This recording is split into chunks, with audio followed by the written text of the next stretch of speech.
ठहराया जाता है। जेठालाल चंपकलाल गड़ा हाजिर हो।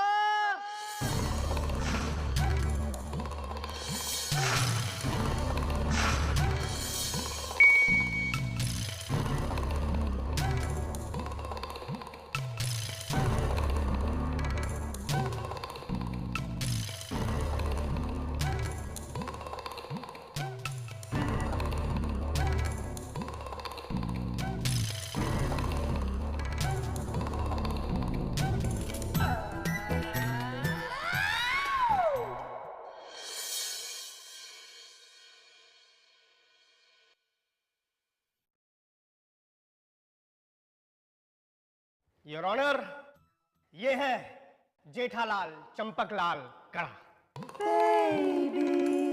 वो इंसान जो इंसानियत का दुश्मन है। ये क्या कर रहा है? अपनी किताबें बेच रहे हो? अरे बेच नहीं रहा हूँ, गिरवी रख रहा हूँ। अब्दुल बाहर निकल। अब्दुल। क्यों टप्पू, आजकल नया कौन सा तमाशा करने वाला तू है? तमाशा नहीं, ये मेरी किताबें गिरवी रखो और मुझे बोल दो।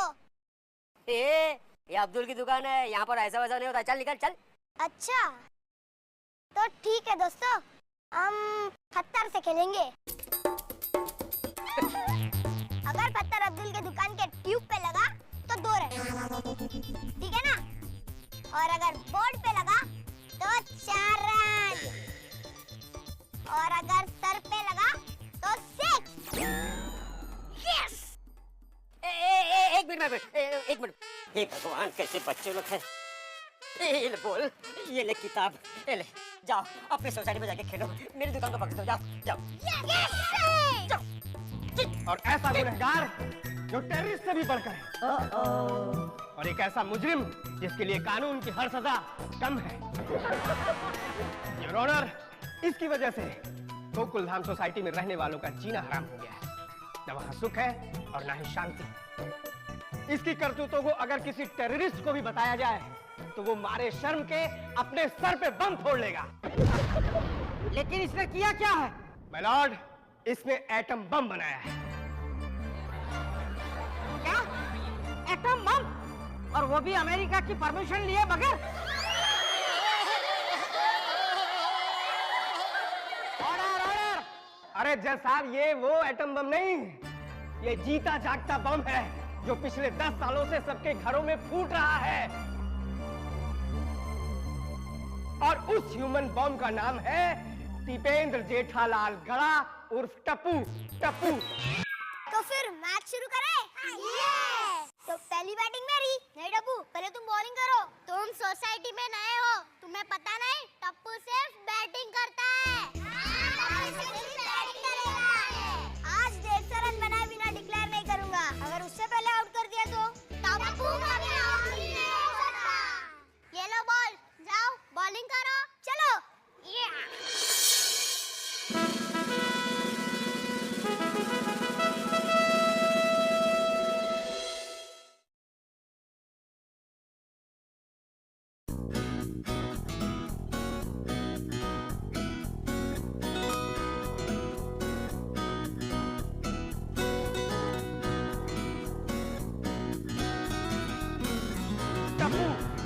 Tappu? Yes your honour, Tappu Jethalal का बेटा। और इस समाज के दुश्मन को, जिसने इस दुनिया में टप्पू जैसे टेररिस्ट बच्चे को जन्म दिया है, उसके लिए इसे सख्त से सख्त सजा दी जाए। Beat up now!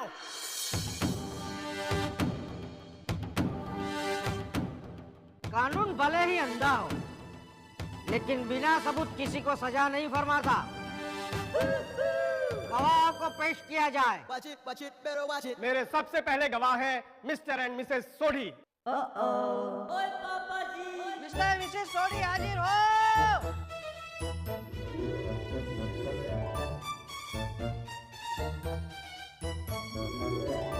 Your honour, ये है मिस्टर सोढ़ी। पेशे से ट्रांसपोर्टर हैं, लेकिन अपने घर के कांच हर हफ्ते बदलते हैं। ये इनका शौक नहीं, मजबूरी है। हाँ तो रोशन जी। यस। मैं रोशन जी से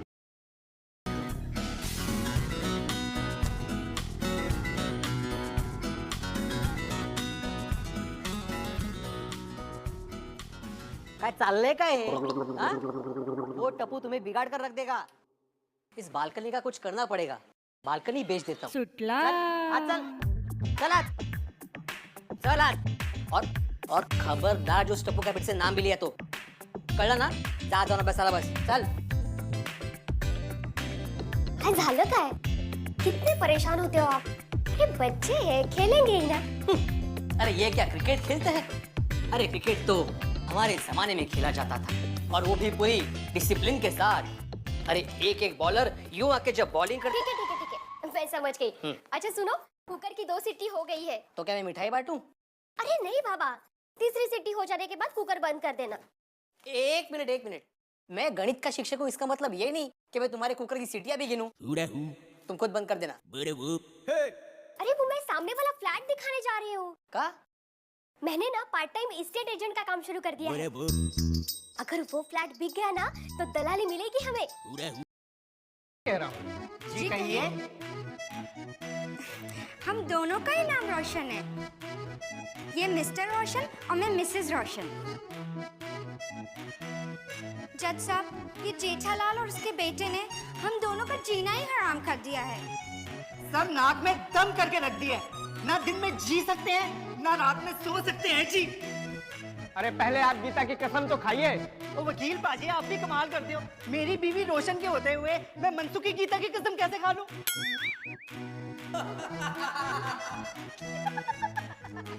ऑर्डर!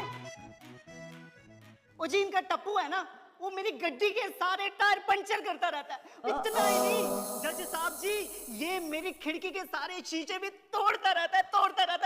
और हाँ, बिल्डिंग में से आते आते पापड़ और अचार का भी ऑर्डर लेके आऊंगी। हाँ? अरे तुम क्या क्या करोगी? बस जिसमें फायदा है वही करूंगी। अच्छा तो मैं निकलूं? वो कुकर का याद रखना, तर भाताची वाट लागेल सगळी। एक मिनट, तुम रुकते मैं जरा 5 मिनट में नहा के आता हूँ। हाँ? अरे हाँ, पानी चला गया है। कोई बात नहीं। ओ, क्या? ये जरूर उस जेठालाल की वजह से है। अरे उसमें उनकी क्या गलती है? अरे नहीं कैसे, उसने अपना नल खुला छोड़ दिया होगा, पूरी टाकी बह गई होगी। अरे ऐसे तो बूंद बूंद के लिए तरसेंगे, अनाज नहीं उगेगा, सब लोग भूखे मरेंगे भूखे। और ये सब उस जेठालाल की वजह से। ये बाप बेटे आगे जाके क्या गुल खिलाने वाले, देवा बख्तोइस न रे बाबा। लेकिन जज साहब, हर बार मैं नुकसानी का भरपाई तो कर देता हूँ, फिर और क्या चाहिए? ओए कमाल करता है तू, यानी कि मैं हमेशा अपने घर के शीशे बदलवाता रहूं। ओ जज साहब जी, कुछ कीजिए, हमें इस जेठालाल और उसके बेटे टप्पू से बचा लीजिए जी। ठीक है, अब आप जा सकते हैं। अच्छा जी, नमस्कार जी। योर ऑनर, मेरे अगले गवाह हैं मिस्टर एंड मिसेस हाथी। मिस्टर एंड मिसेस हाथी हाजिर हो। अरे वो सो रहे हैं उधर, उठाओ उनको पहले। चलो बुला रहे हैं। 2 गोली सुबह 2 गोली शाम को।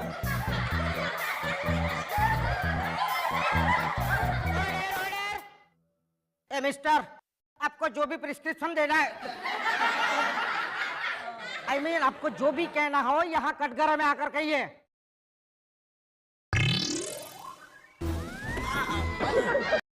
गोकुलधाम सोसाइटी की कहानी एक मज़ेदार सफ़र है जहां हंसी मजाक का कोई कसर नहीं छोड़ा जाता।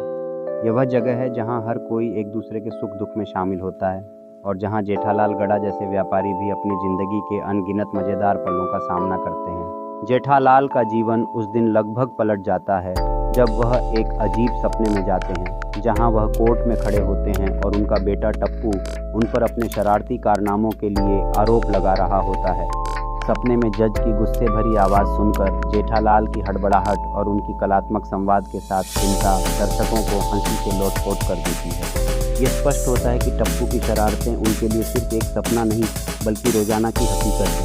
जैसे ही वह जागते हैं राहत की सांस लेते हैं, लेकिन हकीकत का सामना करना अत्यावश्यक होता है। इस दृश्य में केवल हास्य ही नहीं बल्कि गोकुलधाम के साथी लोगों की सजीवता भी दिखाई देती है जो हमेशा जेठालाल और टप्पू के अनगिनत किस्सों से जुड़ते हैं। टप्पू और उसके दोस्तों द्वारा क्रिकेट खेलते समय खिड़की तोड़ने की घटना, फिर सभी का जेठालाल की दुकान पर आना और हल्की फुल्की नाराज़गी के बीच की हंसी, इन सब घटनाओं से गोकुलधाम की ज़िंदगी को और मज़ेदार बना देती है। भिड़े और माधवी जैसे पात्र अपनी स्वाभाविक अनुग्रह के साथ कहानी में अपना योगदान देते हैं। गोकुल धाम में सामूहिकता की भावना जो हंसी के साथ मिलती है, यह दर्शाती है कि कैसे एक छोटी सी घटना सजीव और मनोरंजक बन जाती है। इस प्रकार जेठालाल की दिनचर्या में हास्य के रंग हमेशा जीवंत रहते हैं। कहानी में न केवल टप्पू के कारनामे बल्कि गोकुल धाम की बाकी महत्वपूर्ण शख्सियतें भी शामिल होती हैं। हर सुख दुख में वो सब एक दूसरे के साथ ही रहते हैं और हर शरारत पर साथ में ठहाके लगाते हैं। इसलिए गोकुल धाम का प्रत्येक दिन एक नए मस्ती भरे सपने की तरह होता है, जहाँ हंसना और मुस्कुराना